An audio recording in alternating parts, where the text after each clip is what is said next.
120 over there, little 130, 130, 130, this stuff, 130 there, now 140. 130 over there. 1986 50 sold for $275. I'm not a motorcycle expert, but it was about what I thought. I mean, they're in rough shape. They need a lot of work, but there's a lot of parts that are worth money. You sell them on the internet. I looked for something that has hopefully brought $100 and up because of the labor and the work involved with hauling it. And the wife was cleaning out to sell the house, so she had 3 motorcycles. These are 2 of them in the garage. She sold one to the neighbor guy, and the other 2 she needed out of there. She called us, said, "Would you do it?" We did it. We rolled them up the ramp and hauled them here to sell. Grandpa stuff. I like to say grandpa stuff is good, grandma stuff is bad. Things like motorcycles and boy toys and guns and swords and coin collections and interesting old things they like.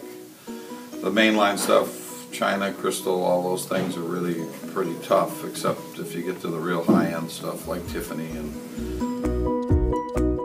things that people, that they can't go down to Target and buy. Hummels are tough. There's a lot of Hummels in the world, and then people under the age of 50 don't want Hummels anymore. They made millions of them, and so they're a tough sell right now. They're still very good. The older ones, the larger ones, still are very saleable, but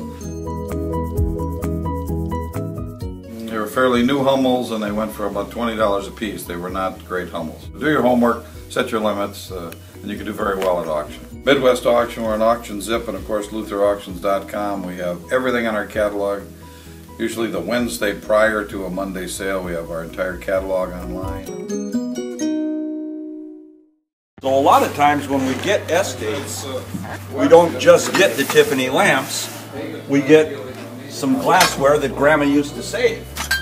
Well, unfortunately, Grandma's glassware is not worth as much as it used to be. I kind of compare it to fishing. If you put a small fish in a bucket, you put 6 or 8 of them in there, you will end up with a meal. Yeah. If we don't deal with this stuff, we'll have no meal, the consignor will have no money, and so I've got to leave enough meat on the bone, as Frank would say, American picker. You can't put that on. But I'm old school. I've never texted, I've never emailed. I don't wear a watch, and I've never been late. But again, it's Fire King, it's $2, Anchor Hocking, not a big deal, but $2 times 100, how much is that? 200. So it sells for $60 or $80, and the next guy down the line, he can make a little money on it. If we don't have a customer tomorrow, we don't have a customer today. It's a blue candy dish, modern piece of carnival glass, not real old, probably from the 70s. Little pink depression nappy. Oh, this glass pattern, lariat. And these goblets are wheel cut with a wheel. They're actually pretty good goblets. They shouldn't be in there, but you gotta get them in there to get rid of the sludge. Here's a nice nappy. And again, let's think about Grandpa's stuff. Grandpa's stuff is worth money. Fishing tack, guns, knives, lures, traps. Grandma's stuff? Sorry, Grandma, you didn't do too good. Oh, make it go away. Get on to the next item. And will the Tiffany lamp be around the corner?